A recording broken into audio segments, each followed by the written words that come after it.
I'm Reese, I'm 34, and I found out my family sold my grandmother's lake house from a real estate photographer's Instagram story. Not from my mother, not from my brother. From a stranger with 4,000 followers, standing on my grandmother's dock, captioning a drone shot, charming Birch Lake retreat, coming soon, while my family sat 40 feet away in beach chairs, smiling for the camera, 3 days after posting a photo of that same dock with the caption "Best trip ever," when she's not around. Hello. I want to tell you what happened in between those two posts, because it's the part nobody photographed. It involves a property tax bill I'd been quietly paying for 3 years, without asking why. A ledger my grandmother kept in pencil, hidden in a box of recipe cards. A signature on a legal document that I never signed, in handwriting close enough to fool a notary, and not close enough to fool the one person in this story who reads signatures for a living. And a version of my family that only showed itself once they thought I'd never find out. Welcome back to Sweet Payback Stories, where the people who get underestimated are usually the ones holding the paperwork. If you've ever been the reliable one, nobody thought to include, stay with me until the end, because the part that matters is the part they never expected me to find. Drop a comment and let me know you're here. I've worked at Lakeshore Title and Escrow for 11 years. I close real estate transactions for a living. I read deeds, trusts, liens, and disclosure forms the way other people read cereal boxes, half-consciously, out of habit built from repetition. It's not glamorous work. Most people don't know a title company exists until something goes wrong with their house, and by then they're grateful someone like me caught it before closing. I like that about the job. I like being the person who catches the thing before it late becomes a problem. I live alone in a one-bedroom above a hardware store in Millbrook, 40 minutes from Birch Lake, where I grew up. My apartment is small and orderly in the way a person's space gets, when nobody else is going to straighten it for them. Every June for 3 years, an escrow reminder popped up on my calendar. Birch Lake property tax, due June 30th, and every June I paid it out of my own account, without complaint, transferring the money the same way I'd transfer money for my own mortgage, methodically, on autopilot. My mother had asked me to handle it the summer after my grandmother died. We were standing in Nan Ruth's kitchen, going through cabinets, and she'd said, almost offhand, "You're so good with that stuff, Reese. Would you just take care of the tax bill going forward? It's such a headache for your father." I said of course.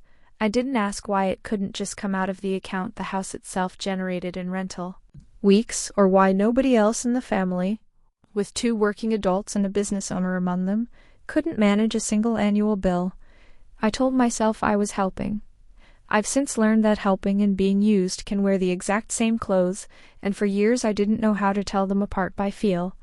Birch Lake wasn't just a house to me, it was the yellow shuttered cottage my grandmother, Ruth Calloway, bought in 1987 with money she'd saved cleaning motel rooms for 14 years, dollar by dollar in a coffee can before she ever trusted a bank account.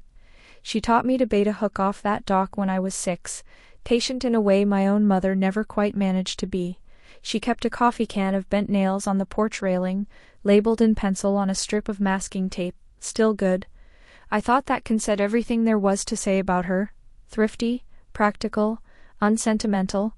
I didn't know yet that it also said everything about what she thought of people, and that I was about to become the proof of it. The family group chat is called Calloway Crew, and I am in it the way a smoke detector is, in a room, present, rarely acknowledged, mostly ignored until something's on fire, at which point everyone suddenly remembers I'm there. On July 19th, my sister Paige posted a poll with 3 little vacation emojis, Labor Day at the lake.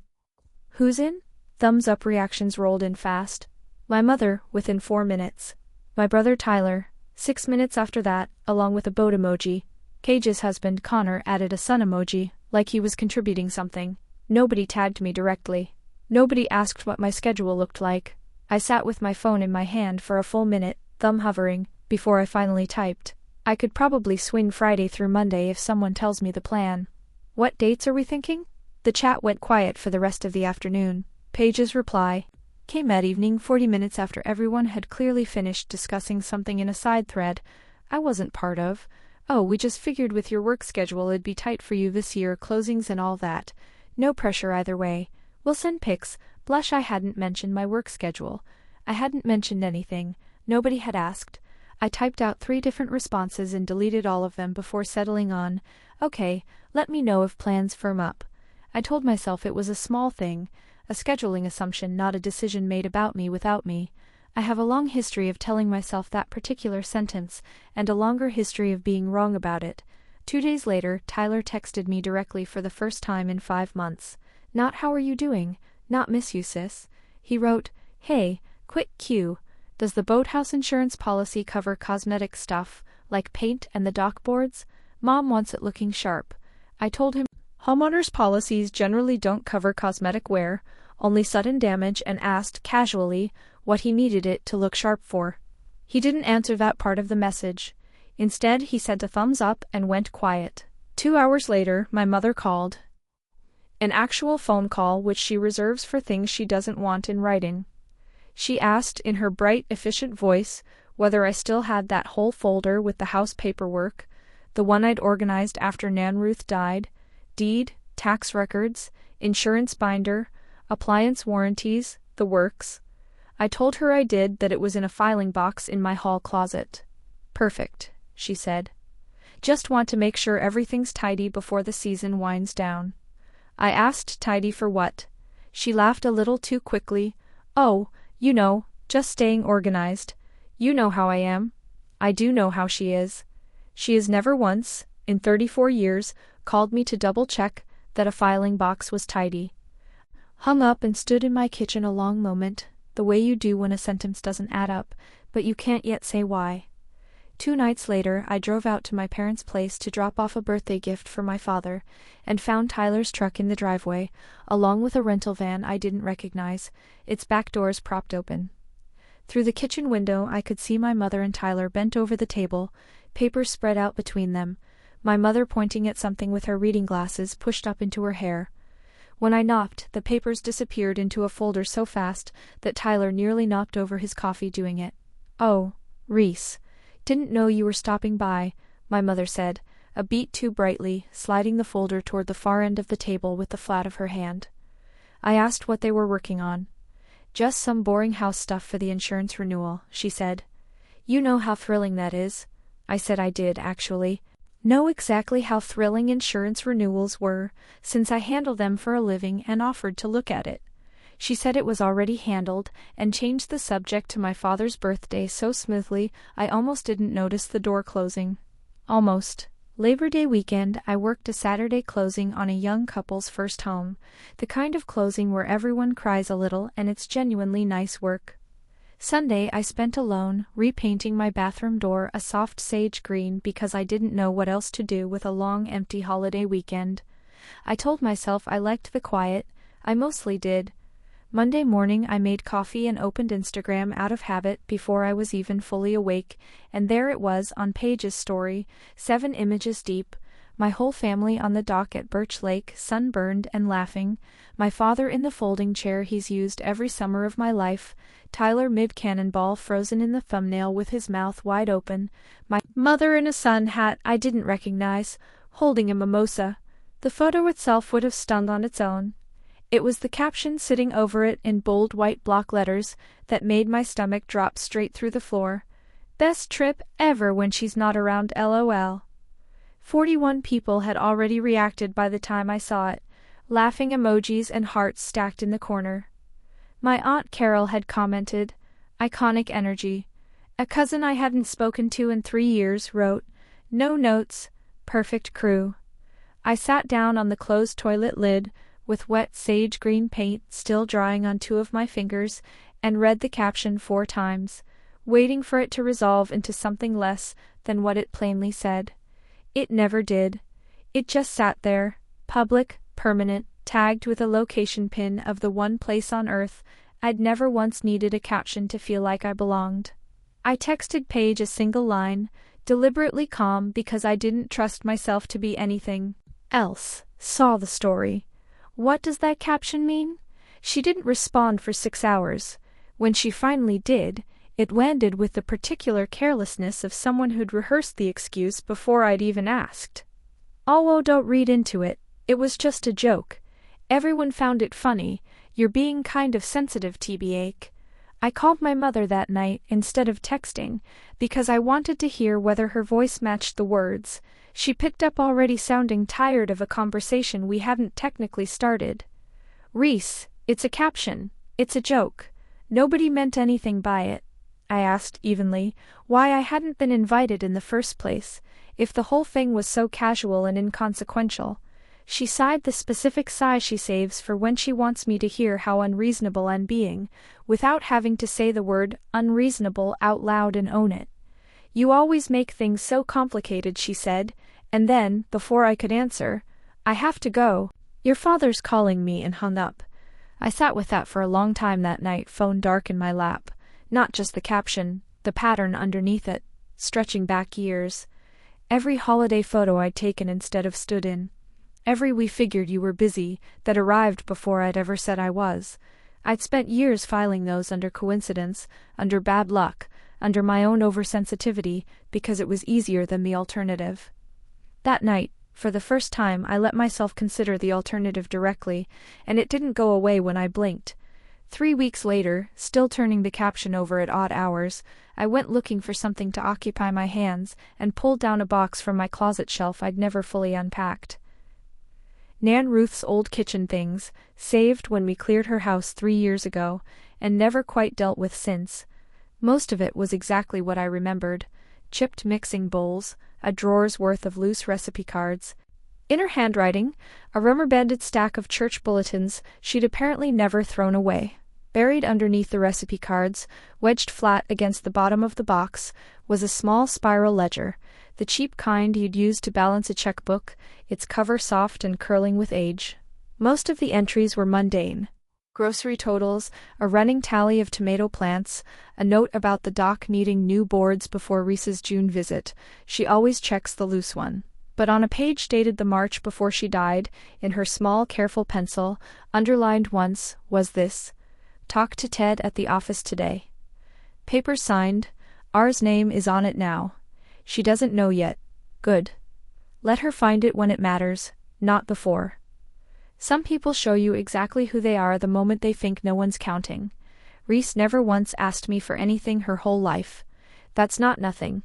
That's the whole thing. I read it 6 times, sitting on my kitchen floor, with the box tipped over beside me. I didn't know who Ted was yet. I didn't know what papers, but I knew my grandmother never wasted ink on anything that didn't matter, and I knew R wasn't a guess I needed help making. I have professional access, through Lakeshore Title, to the county recorder's database. The exact same system I use every single day at my desk to pull deeds ahead of closings. I told myself, driving to work the next morning, that I was only going to look, just to understand the entry in the ledger, not to act on anything. I searched the Birch Lake parcel number under my lunch break, sitting in my car in the parking lot, instead of the break room, hands steadier than I expected them to be. The base deed still showed my grandmother's original 1987 purchase, exactly as I remembered it from the folder I'd organized, but layered beneath it, filed 4 years earlier, 8 months before she died. The Ruth E. Calloway Revocable Living Trust, First Amendment, prepared by an attorney named Theodore Marsh. Ted. The amendment named 3 beneficiaries with equal, undivided interest in the Birch Lake property upon Ruth's passing: Deborah Calloway, Walter Calloway, and third, in plain typed print, Reese Calloway. My hands were shaking by the time I turned the key in the ignition. I wasn't just the person who quietly paid the taxes every June out of habit and misplaced loyalty. I was, on paper, filed and recorded and entirely real, a 1/3 owner of the exact house I'd just been excluded from, mocked for missing, and told I was being sensitive for asking about. For the first time since I'd seen that caption, I felt something other than hurt. I felt, for the first time in weeks, like I had actual ground under my feet. I didn't say anything to anyone yet. I wanted to understand what I was walking into before I said a single word out loud. That I couldn't take back. 2 weeks after finding the amendment, a coworker of mine, Priya, mentioned over lunch that a new listing was moving through our office's escrow pipeline on a property out on Birch Lake. She didn't know I had any connection to it, Just mentioned the address because the listing photos were pretty and she liked the doc. I asked as casually as I could manage if I could look at the file. Priya shrugged and pulled it up on the shared drive without a second thought. We do this for each other constantly, it's a normal thing to ask. Listing agent, a name I didn't recognize, from an agency 2 towns over. Sellers of record, Deborah Calloway and Walter Calloway. Asking price, $612,000. Status, under contract. Buyer Marcus Reyes, a developer with a local reputation for tearing down modest lake cottages and building oversized short-term rentals in their place. Scheduled closing date, 26 days out. My name wasn't anywhere in the file. Not listed as a seller, not listed as a party requiring notice. Whoever had prepared this transaction had either genuinely not known I existed on the title, which seemed unlikely given how recently I'd found the amendment myself, or they knew exactly that I did and had decided, one way or another, it didn't need to slow anything down. I needed to understand why, so I did the thing I'm actually good at. I followed the money the same methodical way I follow it every day at work. Tyler's charter business, Wynwood Boat Company, had taken out a $180,000 equipment loan 2 years earlier to expand his fleet from 2 pontoons to 5, chasing a bigger tourist season. I knew this the plain, embarrassing way. He'd mentioned it once at Thanksgiving, half joking. The bank basically owns my boats at this point, and the table had gone quiet in the way tables go quiet when nobody wants to be the one who asks the follow-up question. Little more digging. Public UCC filings, the kind anyone with a library card can technically pull, though almost nobody thinks to, showed the loan had gone into default status that spring. My parents, it turned out, had co-signed for Tyler 2 years earlier, a fact I'd never been told.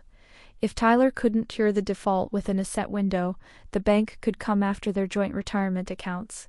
Birch Lake, sold quickly, quietly, and without complication, would clear the debt with room to spare, and no one the wiser about how close they'd come to losing everything else. Suddenly, the request about the boathouse looking sharp for pics, the strangely staged Labor Day weekend, the caption engineered.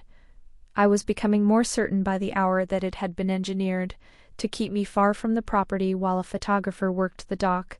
None of it read as casual anymore. It read as staging, in the most literal real estate industry sense of the word. They needed the house market ready, and they needed me not watching while they made it that way. I called Priya over to my desk that afternoon, on a pretext about a different file, and asked her, as casually as I could, whether she remembered the exact date the listing photos had been taken. She checked the metadata without a second thought. It's a normal thing to check before a closing, and read it off to me.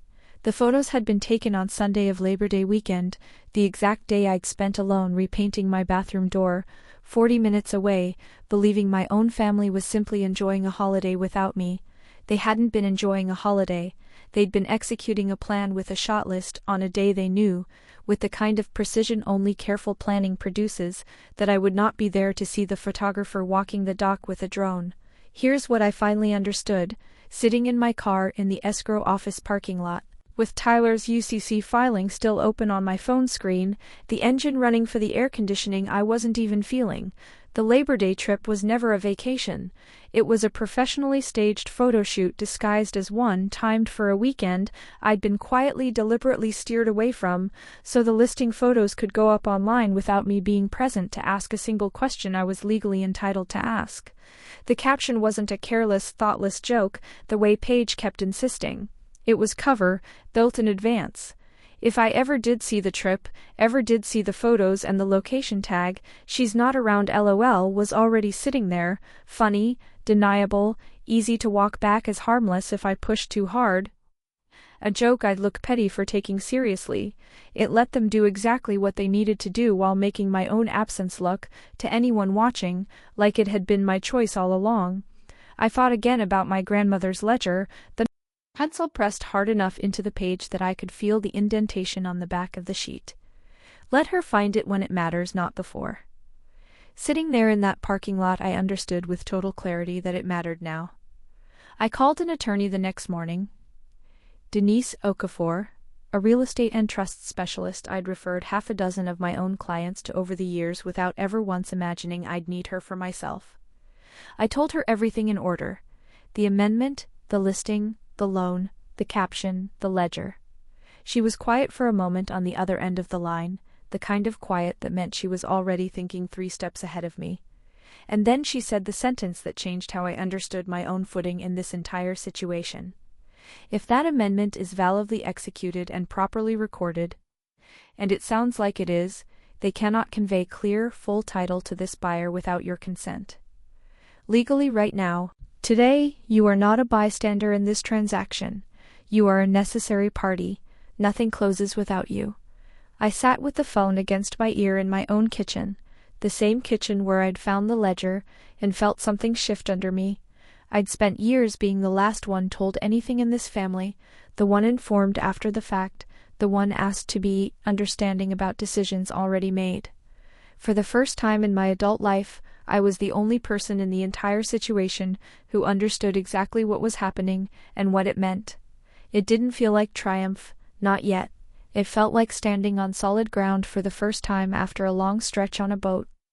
Steadying, and a little dizzying both at once. Denise laid out my options plainly, the way she lays everything out, no softening, no false comfort.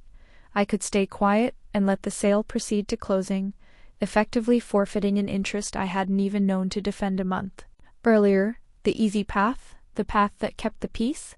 I could call my mother directly and ask her, gently, to explain herself, giving the family a chance to come clean before I involved anyone official.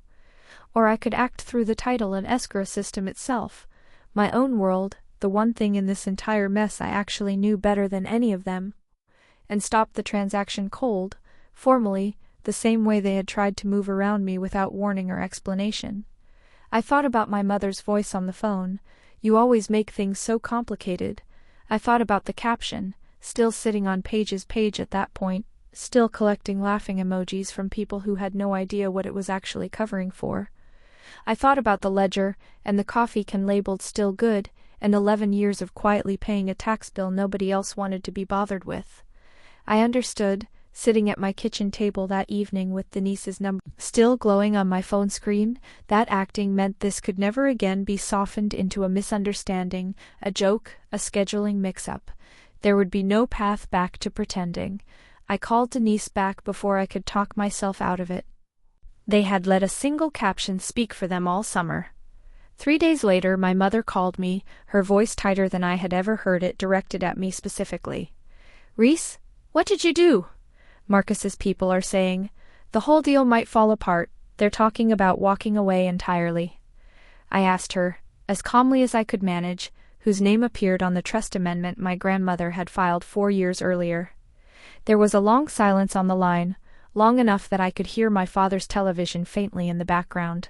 "I don't know what you're talking about," she said finally. It was the first outright lie I caught her in out loud, in real time, and it would not be the last one I'd catch that fall. I needed to understand why my grandmother had done this in secret, so I drove out to Birch Lake on a gray, quiet Tuesday, and knocked on the door of Earl Whitfield, our old neighbor 2 houses down, who'd known Ruth for 30 years and who I remembered, now that I was actually thinking about it, had witnessed paperwork for her more than once over the years. Earl remembered the day with more clarity than I expected from a man in his 80s. "Ruth had me and the notary out on her porch that whole afternoon," he said, settling into his own porch chair to tell it. "Told me straight out what it was for before we even signed anything.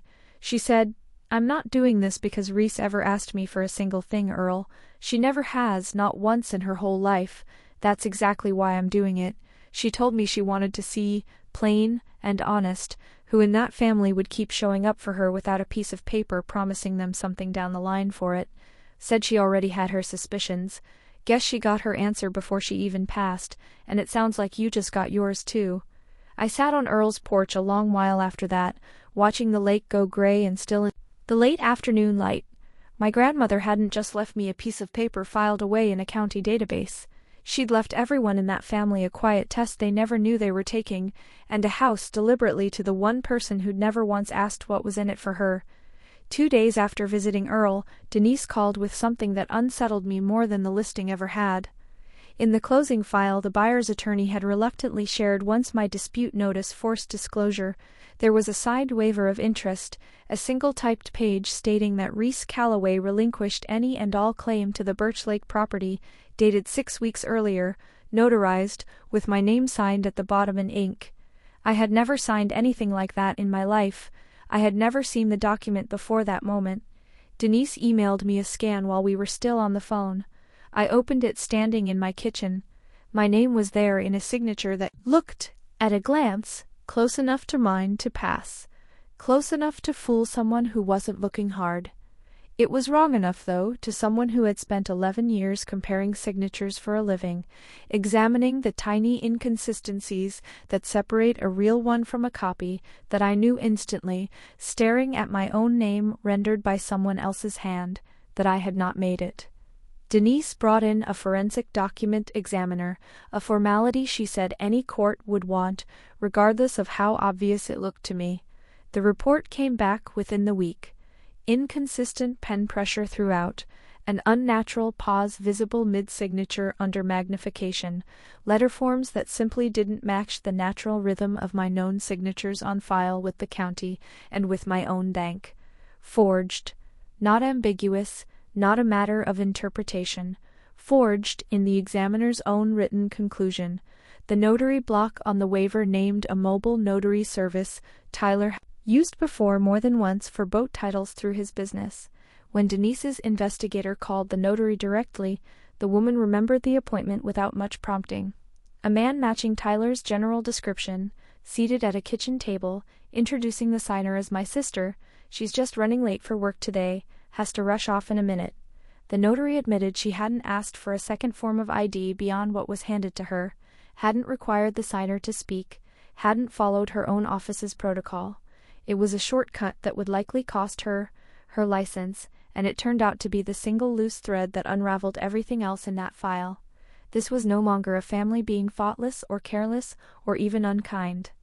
This was fraud, with a specific name attached to it, and the name attached to it was my brother's. Denise asked whether I wanted to see the full investigator's report or just the summary. I told her I wanted all of it. Every page, because I'd spent my whole life being handed the summary version of things and finding out later how much had been left out. Reading it that night at my kitchen table, I noticed something the summary hadn't mentioned. The notary's log listed a second document signed at the same kitchen table appointment, a limited power of attorney, also bearing my forged signature, granting Tyler authority to act on my behalf regarding matters related to the Birch Lake property. They hadn't just tried to waive my interest, they'd built a second document in case the first one raised questions, a fallback forged directly on top of the original forgery. I sat with that a long time before I called Denise back the next morning. It wasn't just one bad decision anymore, it was a plan with contingencies, and someone in that family had thought it through more carefully than they'd ever once thought through, including me in anything real. I called Paige, not Tyler, not my mother. I wanted one honest conversation with someone before this went any further than it already had. She started crying before I'd even finished explaining what the forensic examiner had found. I knew something was off, she said, her voice breaking. I saw Tyler practicing your signature on a napkin at Mom's kitchen table back in July, over and over, like he was drawing it. I told myself it was for something small, something dumb, a boat thing. I didn't want to actually know what it was for. I'm so sorry, Reese. I should have called you the second I saw it. I've thought about it almost every day since. I asked her quietly whose idea the caption had been. She went silent for a moment, then said, Mom's. She said it would keep you from wanting to come this year, and that if you ever did see it after the fact, it would just look like a joke, like nothing. I sat with the phone against my ear for a long moment after that, feeling something in me finish breaking that had been cracking slowly for weeks, maybe years. It wasn't about the house anymore, not really, and it wasn't even fully about the money. It was the plain realization that my own mother had planned my public humiliation as a logistics problem to be solved efficiently, the same way she'd have planned catering. Denise sent a formal letter to my parents and to Tyler directly, laying out the forged waiver, the notary's recorded statement, and the forensic examiner's findings in plain, unemotional legal language, with copies sent to both the buyer's attorney and the escrow company handling the transaction. The letter offered exactly one path forward: full mediation, with complete transparency on all sides, in lieu of a formal referral to the county for the forgery and notary fraud. It was framed as an offer. Everyone who read it understood it functioned as both an offer and a very clear line. My mother called me 11 times over the following 2 days. I let every single call go to voicemail without listening to most of them right away. I want to be honest. I wasn't doing it purely to punish her, though I won't pretend there wasn't some of that in it. I was doing, finally at 34 years old, exactly what she had spent my whole life training me to do without ever meaning to teach it: wait until I had every fact in hand before I said a single word out loud that I might have to take back. The sale to Marcus Reyes collapsed formally that same week. His attorney's withdrawal letter cited unresolved title defects as the reason, 4 flat, procedural words that quietly ended a plan my family had spent an entire summer building, staging, and photographing. Mediation happened in a conference room at Denise's office in mid-October, the lake already too cold by then for anyone to have wanted to swim in it anyway. Mother arrived with her makeup careful and precise, and her hands visibly trembling around a paper coffee cup she never drank from. My father sat with his hands folded on the table in front of him, the exact posture he always adopts when he's decided silence is going to be his entire strategy for the day. Tyler wouldn't look at me once, not for the whole first hour. Paige sat in the chair closest to mine, which told its own quiet story before anyone said a word. My mother spoke first, reaching immediately for the version of events where I was somehow still the difficult one. "We were trying to help your brother Reese. You would have gotten your share eventually once things settled down." I asked her as calmly as I could manage, with my hands flat on the table to keep them from shaking, why eventually had required a forged signature, a notary who broke her own protocol, and a caption specifically designed to humiliate me publicly on a weekend. I hadn't even been invited to attend. She opened her mouth twice. Neither time did an actual answer come out that survived being said in front of Denise, a mediator, and her own children. My father spoke exactly once during the entire 3-hour session. "We shouldn't have done it this way," he said, quietly, to the table itself rather than to me.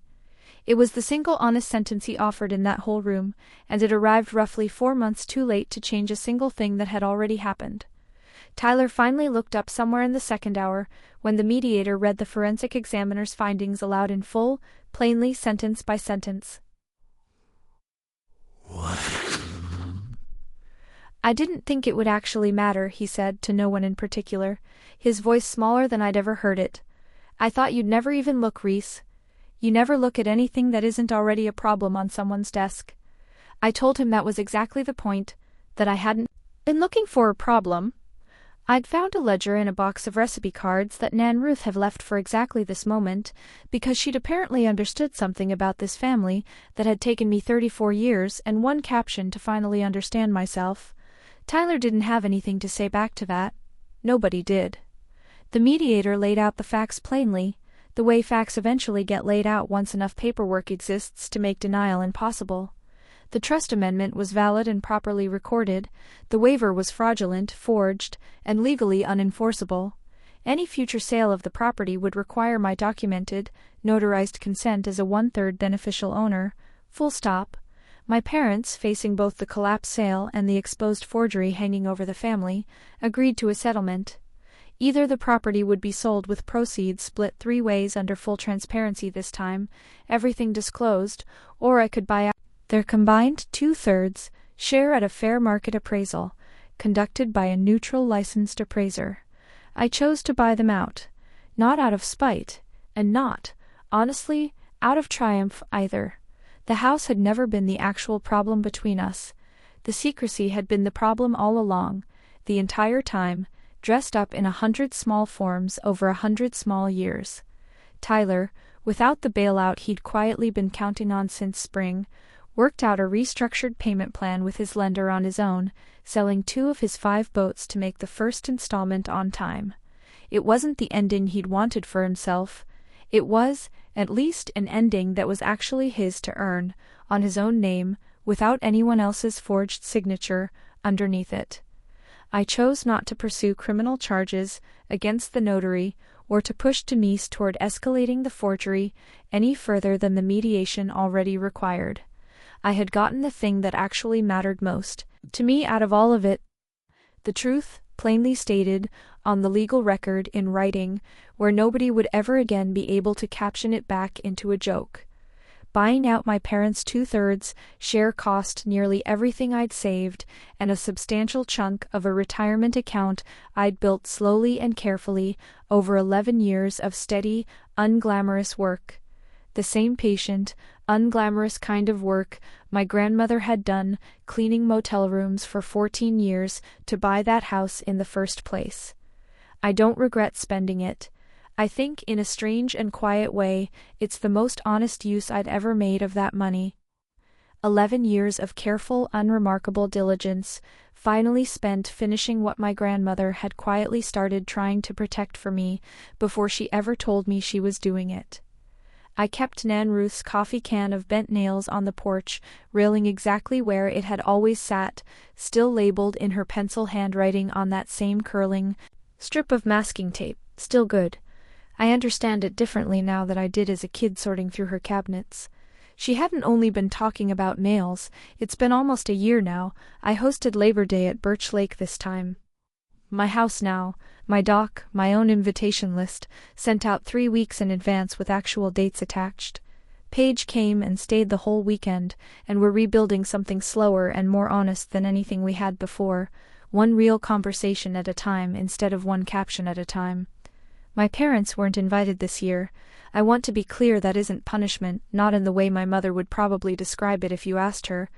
It's simply the plain, unembellished truth of where things currently stand between us, stated without a caption to soften it.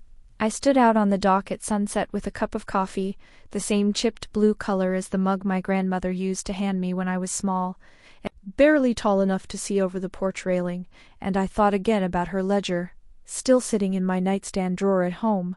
Let her find it when it matters, not before. She was right, in the end, about all of it. It mattered, and when it finally did matter, I was ready for it. Not because anyone had ever handed me anything, and not because I'd gone looking for a fight. I was ready because I'd spent years quietly being the kind of person who shows up on time, reads the fine print nobody else bothers to, and pays exactly what she owes, long, long before anyone else in that family ever thought to notice, or to thank her for it. That's my story. One caption, one forged signature, and a house that finally, rightfully belongs to the person who never once stopped taking care of it.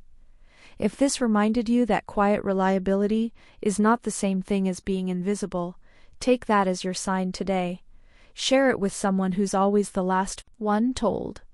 Drop a comment, hit subscribe, and I'll see you in the next one.